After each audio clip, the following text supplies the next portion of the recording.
नमस्कार दोस्तों, एक बार फिर से आप सभी का आपके अपने YouTube चैनल SVS फैमिली पर स्वागत है।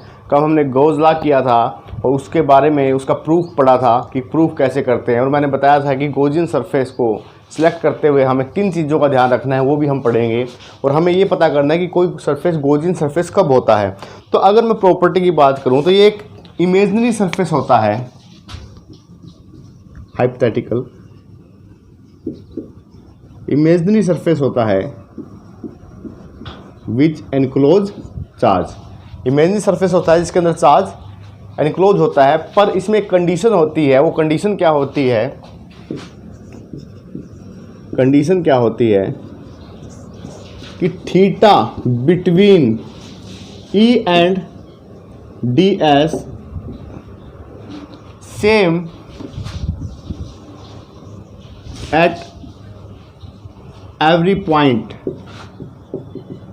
क्या होगा? जो थीटा होगा वो ई और डी एस वेक्टर के बीच में प्रत्येक पॉइंट पर, एवरी पॉइंट पर सेम होगा गॉसियन सरफेस के अंदर। जिस सरफेस को हमने गॉसियन माना है वो उस पर सेम होगा। अगली जो कंडीशन है वो क्या है कि चार्ज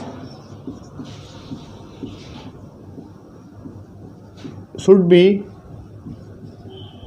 एनक्लोज, या आप ये कह सकते हो कि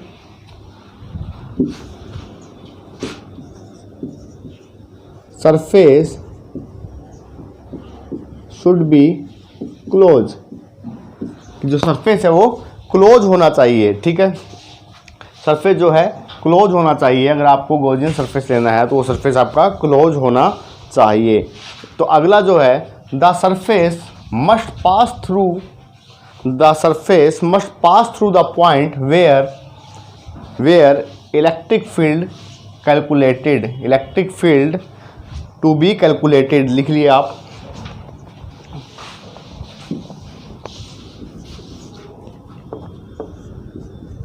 the surface pass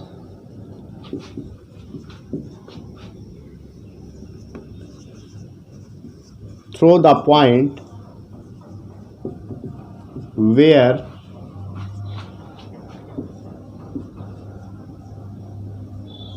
electric field to be calculated। Electric field जहाँ पर कैलकुलेट हमें करना है वहाँ पर आपका सरफेस पास होना चाहिए। मतलब वो जो पॉइंट है जहाँ पर हमें इलेक्ट्रिक फील्ड कैलकुलेट करना है वो पॉइंट सरफेस पे होना चाहिए। ठीक है, अब अगला जो लास्ट एक पॉइंट और है वो है कि the surface must have symmetry, the surface must have shape according to charge symmetry. ठीक है, जो सरफेस है उसकी जो शेप होगी वो चार्ज सिमेट्री के अकॉर्डिंग होगी। ये हम इसके एप्लीकेशन में पढ़ेंगे कि कैसे होनी चाहिए, और हम करेंगे भी ऐसे, या सोर्स बोल सकते हो आप। नेक्स्ट है एप्लीकेशन। गॉसियन लॉ की एप्लीकेशन अप्लाई कहाँ करेंगे? तो सबसे पहली जो एप्लीकेशन है वो है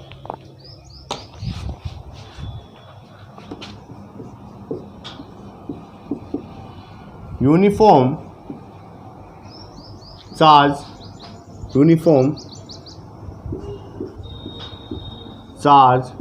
on straight wire of infinite length. ठीक है, कोई स्ट्रेट वायर लेनी है आपको इनफाइनाइट लेंथ की, उसमें निकालना कैसे? देखिए,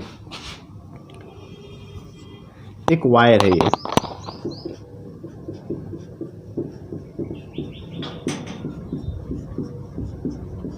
ठीक है, स्ट्रेट इनफाइनाइट लेंथ इसलिए लेते ताकि डिस्टॉर्शन ना हो चार्ज के बीच में। ठीक है, चार्ज के बीच में कभी भी डिस्टॉर्शन ना आए, इसलिए हम इसको इनफाइनाइट लेंथ मानते हैं। अब इसको अगर मैं क्लोज सरफेस में रखता हूँ, मान लीजिए इसमें, तो इस पे क्या ये पॉइंट जो हमने लिखा है कि थीटा, जो हमने पॉइंट बताया कि थीटा हमेशा ई और डी एस के बीच में सेम रहेगा किसी पॉइंट, वो सेटिस्फाई नहीं करता। सबसे पहली बात तो ये, ठीक है। तो इसको इनक्लोज करने के लिए हम क्या करेंगे,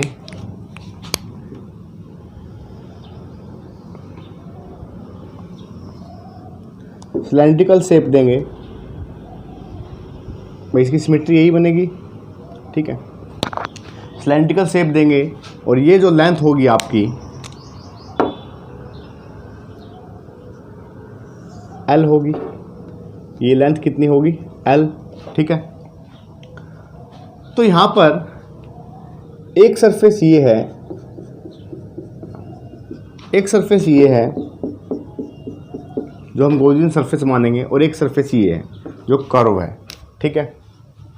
तो अगर मैं यहाँ से इस लेंथ के कारण देखूँ, इस वायर के कारण देखूँ, तो इलेक्ट्रिक फील्ड की डायरेक्शन क्या होगी, ये होगी, ठीक है।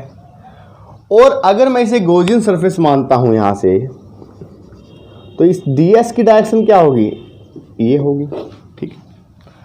जब इस पार्ट को गॉसियन सरफेस मानूंगा तो ds की डायरेक्शन यहाँ से क्या होगी, ठीक है। और इसको मानूंगा तो ds की डायरेक्शन ये होगी, ds की डायरेक्शन ये है। अगर यहाँ पर बात करें तो थीटा कितना होगा ds और e के बीच में, थीटा होगा 0 डिग्री, और यहाँ बात करूँ तो थीटा होगा 90 डिग्री, और यहाँ भी कितना होगा थीटा ds और e के बीच में 90 डिग्री, ठीक है। तो यही चीज़ है। तो हमने पढ़ा था कि EDS इक्वल होता है Q by epsilon naught. Q charge होता है जो इसके अंदर क्लोज होता है, ठीक है। लेकिन यहाँ पर हमें अलग अलग निकालना पड़ेगा, इसका अलग, इसका अलग और इसका अलग। अगर इसकी बात करूँ तो इसका क्या आएगा, EDS, ठीक है, कोस, इसकी बात करूँ, मान लीजिए इसको मैंने S1 दिया, इसको S2 दिया और इस सरफेस को S3 दिया, तो टोटल क्या होगा, टोटल होगा S1 plus S2 plus S3 equal to Q epsilon naught. तो S1 कितना आएगा, S1 की बात करें तो S1 आएगा EDS cos theta, cos theta कितना है, कोस 90।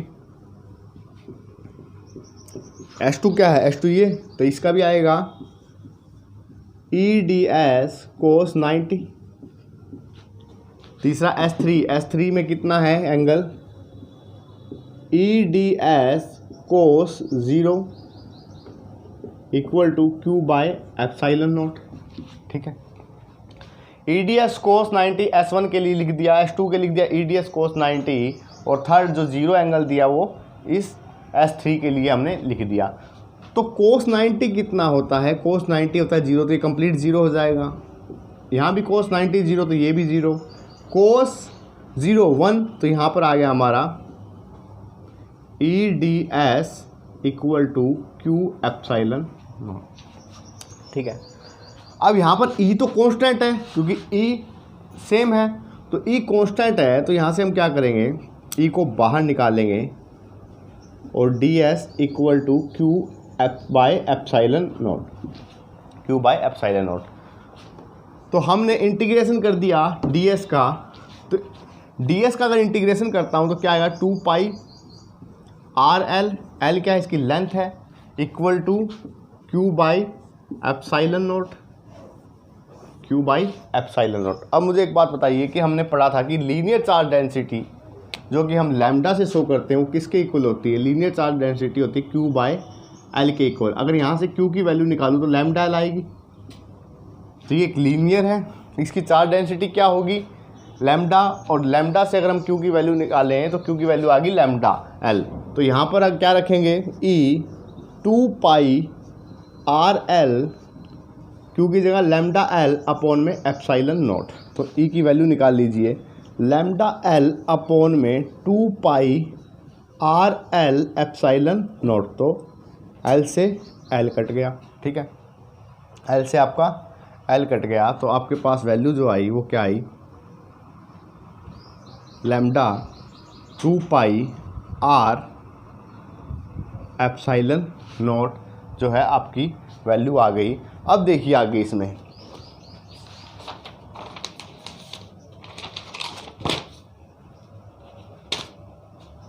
ठीक है, मैं इसे लिख सकता हूँ lambda 2 pi epsilon naught 1/r ई, ठीक है, लिख दिया।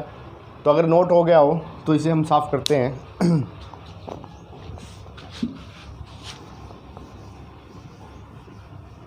तो इससे हमारे पास आया E equal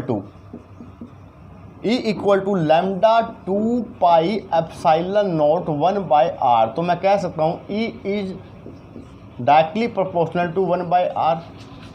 E is directly proportional to 1/r। तो इसका मतलब क्या है कि जब r बढ़ेगा तो E मिनिमम होगा, r बढ़ेगा तो E मिनिमम होगा, और r जब कम होगा तो E मैक्सिमम होगा।